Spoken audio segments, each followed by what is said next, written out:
Hi guys, I'm Mike. And I'm Stephen. And this is Indy Fanatics, your home for IndyCar content with weekly podcasts and feature videos. Welcome back to another episode of the IndyCar Podcast. And first things first, I've got to say thank you. We've hit 1,000 subscribers. Having started this, I think first video was maybe released at the end of September. Probably should have checked that before coming on. But yeah, it's been incredible support. And yeah, we're building momentum going into new season. And we're just glad that, you know, there are so many people enjoying the content that we are putting out. We're trying to develop and improve every time and keep improving the quality of content for you guys. But yeah, thank you so much. Yeah, thank you. For 1,000 subscribers. And in relation to that, next week's podcast was kind of going to be a 1,000 subscribers special. When we reached 1,000 subscribers on F1 Fanatics, we kind of had a free-for-all with people asking questions, and that ended up being way over an hour. So we decided it's probably best for you and for us that we don't film an hour video just self-indulging in questions from there. So we're going to enter questions and we'll pick 10 of them in the Q&A. I mean, in the future, I'm sure we'll do other Q&As and stuff. So if your question isn't pick up later on. But 10 questions we'll pick. And also someone recommended us after our reaction to the closest finishes to look at some Freedom 100 finishes. And I've heard there's kind of a mega close finish. I think there were like 4-car way split that we should react to. So we'll include that at the end of that video as well. And also, if you've been observant, you've been with us a few weeks, you've seen obviously since Christmas, we've been wearing our merch, you know, our red, blue, orange and shirts. Well, they were very, kindly made for us by my girlfriend Haley. Well, these tops are wearing. These are just two of the assortment of colours that you can now get on the Indy Fanatics store. We've got an Indy Fanatics store. We'll also have some F1 Fanatics stuff on there if you're a fan from that, and we'll probably have some links to the kind of Twitch stuff as well. Keep it all in one place, but its main focus will be Indy Fanatics as well. So the store is now live. We will leave a link in the description down below. If a reason you want to support us and wear Indy Fanatics top, there is no pressure, obviously. If you go, I don't want to wear that. What are they? Seen in public do not. I will watch your videos, but I will publicly not state that. The line is being crossed. But yes. Maybe not. But t-shirts available, long sleeve t-shirts available. I think there's women V-neck tops as well. There's a kids one if reasons kids there. And there is also a hoodie. All the prices are on there as well. See that. There's a hood. There is a hood. You wear that, and then if we flip the hood over, woo! The t-shirts come in this as well. All the gear, it's the first ones is, I called it the Keep Racing range because it is our catchphrase. But yeah, anyway, there's Keep Racing on the background. Good quality. The hoodie is slightly more expensive because we went for the higher quality make from Teespring. It's the store. I think if you watch YouTubers and everything, that tends to be the store that they put everything on. It's made to order. So, yeah. But yeah, hopefully you guys enjoyed that. And if you wanted, you now can show your Indy fanaticness by wearing. That's the word. Yeah, it is. It is now a word. But yeah, if you're interested in that, you can now link to the store in the description. That we'll be happy to see anyone who wants to go from there. But the reason you're here isn't to kind of watch us self-indulge in our 1,000 subscribers and try and take your money with our merchandise. No, that's not it. The reason you clicked on this video as the thumbnail is because we're going for the top 5 strangest looking car. I almost said weirdest. I suppose weirdest, strangest, whatever you want to pick. Craziest looking cars in IndyCar history. Now, some of these cars didn't even race, I think, in some aspect, but they were created, and if they were created to race in IndyCar, a lot of them were mostly Indy 500 entries because you could put a one-off entry, biggest race in the world, if for some reason it came off. It was going to be the one that you reap the most rewards from. But yeah, from a top 10 list, we've picked 5 of them that we thought. We'll leave a link in the description below to this file. It was hard. This was pretty much the only top 10 list I could find of weird cars. There was an old Marshall Pruitt, Marshall article on OMS, but that had disappeared for some reason. Maybe they didn't like to revel in the history of weird cars. Weird cars. But yes, we'll leave that. You'll give us our decisions. But first of all, we'll say thank you because this recommendation came from Chris Rose. He says, first time viewer here, enjoy the video. Some years ago, Autosport ran a series in print of oddball racing cars. In its history, IndyCar has had quite a few of these. How about a video? Well, the video is here for you, Chris. We hope you enjoy it, and we hope you enjoy the picks we've done. And as always, let us know in the comments with your kind of picks. Links to any pictures would be appreciated on that aspect. But yeah, hope you enjoy our top 5 list. I've waffled for far too long enough. Let's go. Stephen's going to go. Let's go. Don't worry, Stephen's going to talk more this one. An IndyCar. Yes. Has an engine in it. It does. Sometimes. Actually, yeah, all the time. There's always an engine. There's always an engine. But engines are dangerous. Yes. So, why not have your engine in one part of the car and have the driver outside the car? That kind of feels more dangerous. Well. I've ruined it. Well, let me get to it. Sorry, I will be checking because they are weird cars and haven't specialised in weird cars. We're going to make sure that we get the information right for you using this article there and memorising it off the top of our heads. We're good, but not that good. So it was called the Hurst Floor Shifter. And it was designed by the legendary mechanic Henry Unick, I believe is his name. How to say that surname. And basically, decided to have 2 separate pods, one for the engine and one for the driver. He was like just vicariously in this pod on the side of the car. So, I mean, they had a great livery. It was like golden. It looks nice. You'll see some pictures on screen, I'm sure. And yeah, there's not much else to really add on it. It was going to be entered, but they crashed in practice, probably unsurprisingly, because the balance is, most cars is just one body. This was 2 pods and the balance was probably all over the place. They didn't think about where the centre of mass would be. It was poorly thought out. Yeah. Maybe the driver, who was Bobby Jones, just was like, I don't want to do this in the race. I'm just going to wreck the car in practice. Smart man. Smart man. Crashed in practice. He was fine. But they didn't run it. But it did look like one of those classic motorcycles where you had the motorcycle and then the side pod on the side. Apart from the fact that there was no one driving the motorcycle. That was the engine and you were driving from the side pod. And you're probably going, doesn't quite fit. When someone came out with that concept, I don't know how it got past the drawing phase. I'll be honest with you. When did someone suddenly go, that'll be quicker? Don't question Henry. I won't. I'm sorry, Henry, I questioned it, but it wasn't successful, so maybe I was right to. But yes, the next one on the list was a car driven by Parnelli Jones. And actually, probably the most successful car on this list. And that was the STP Paxton Turbo Car. Described in the article, it was the jet age in full swing. So, of course, someone's going to slap it on a car and see if it makes it go fast. Exactly. All right, naturally. Several broke covers. So several ideas were kind of put into idea, including one by Dan Gurney in 1962. Well, one driven by Dan Gurney. But it was the STP Paxton Turbo Car that was most successful, coming within a few miles of winning the 1967 Indy 500. Designed by Ken Wallace and backed by STP, obviously. STP is at the front of the name.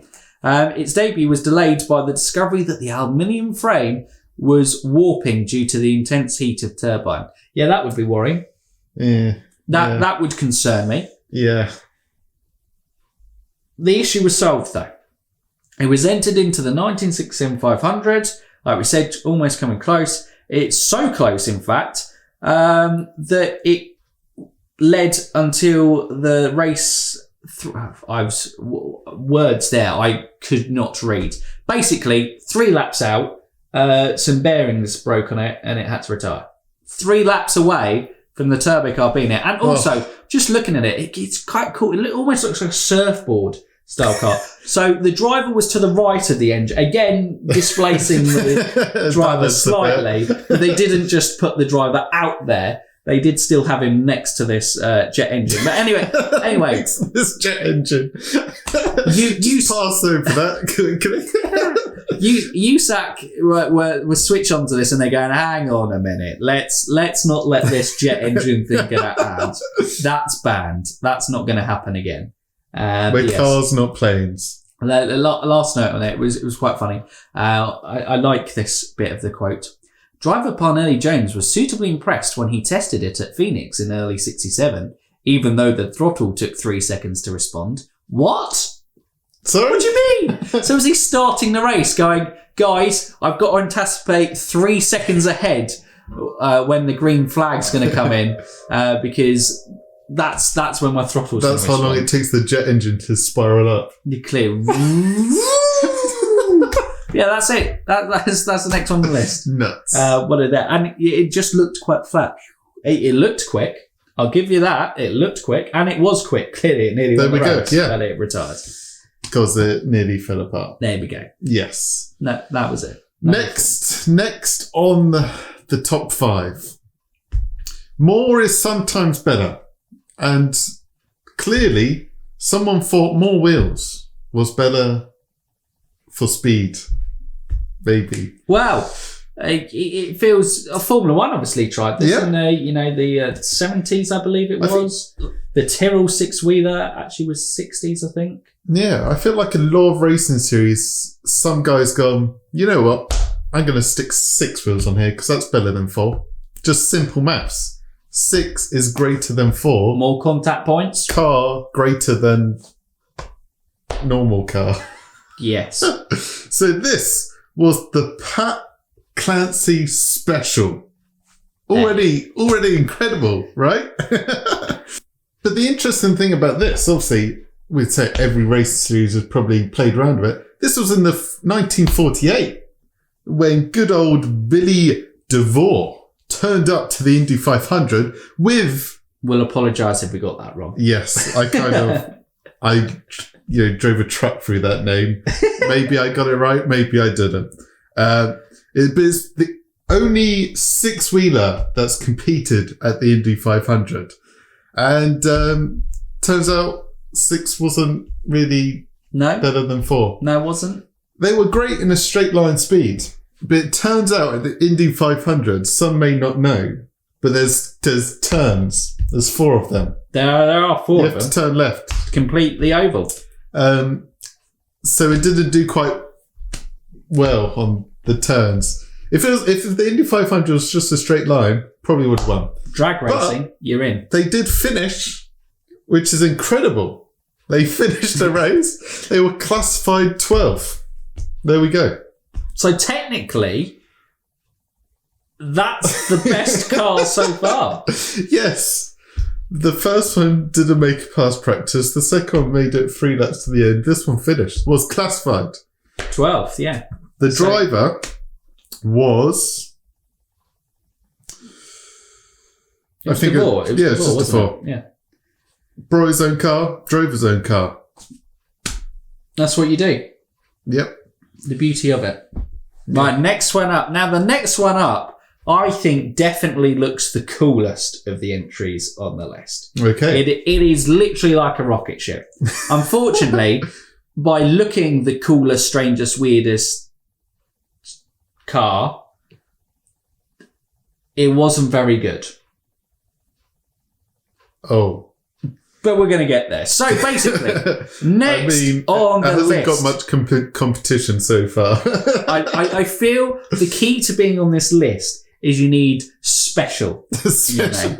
So this was the Eagle Aircraft Flyer Special. Special. So it was at the height of the ground effect era, you know, all that kind of underneath the car, making advantage of, you get greater downforce by reducing the gap to the floor of the car and, you know, changing that airflow, how it goes, makes the car hotter. Theory, brilliant. Geniuses who came up with that. Obviously, if you're an F1 fan, you'll understand that the big 22 regulations has a greater emphasis on ground effect coming back into sport. I digress. But yes, anyway, this car was created by, it was trying to qualify from Kenny Hamilton. He was a short track racer. This woeful racer was designed by Wilson, and that's actually said. The woeful racer was designed by Dean Wilson. Oh. But he was founder of the Eagle Aircraft Company, so obviously makes sense. Eagle Aircraft Special. Yeah. And he was a proven aviation designer. Gonna be honest with you, flying an IndyCar doesn't tend to go well. Yeah, true. You don't want the car to fly. No. From that. But yeah, he had the backing of a millionaire though. So There we go. he's clearly a good picture. He's put a good presentation together. But yeah, enter there. Alas, this car looked every bit the rocket ship. Like I said, you've seen it on screen. It looks incredible. But with fins and a pilot-like driving position giving away Wilson's aeronautical bent, its steel tube, aluminium and balsa wood construction was very much old school, as were its non-adjustable wings. It was powered by Chevy. Chevy! But it didn't qualify and never raced again. But yeah, there you go. That's it. That's the Eagle Aircraft Special. I feel we should gloss over that last bit. It made it further than the first one. Yes. Yeah, there we go. It looked cool. Positives. It did not qualify. It was all show and no substance. Yeah. It turns out in the end. Yeah. So I'm going to finish the list off with buses. Buses? Buses. I was like, buses? What's that? Buses? Buses, man. Buses? You know, the big cars that transport lots of people. Now, I have to appreciate the dedication to marketing on this one. Okay. It was the Fagile Twin Coach Special? Let's go, Fagile. Fagile Twin Coach Special. Twin Coach. Buses. There we go. Special. As of always, you got to be special to make it onto this list. So, it was literally a coach company that was like, let's race an Indy 500. Buses, you may not know, had two engines. They're big things. They need to be powered. So, why not just take the logic of a bus and implement it in IndyCar? Because it wouldn't work. Come on. They were successful, okay? So don't mock them now, okay? So, they put two engines in an IndyCar. One for the front to power the front. One for the back to power the back. Double the power. Double the power, double the speed. More is better, as we've seen with the 4 wheels to 6 wheels. They qualified second. That's impressive. They just missed out on pole. That is impressive. You see? Showing up now, aren't you? Yeah, I mean, that is... During the race, he spun on oil and broke his legs. What? And that was the race. He broke his legs? Yes. Okay. And never again? No, never competed again. No?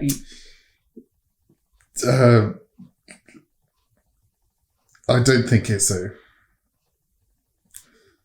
Oh no, it would. Sorry, it would make one last appearance. Hooray! See, don't discredit it. I thought they would leave it there. You thought they were done. Wow, The coach company was back. It's like one of those movies that doesn't need a sequel but gets one.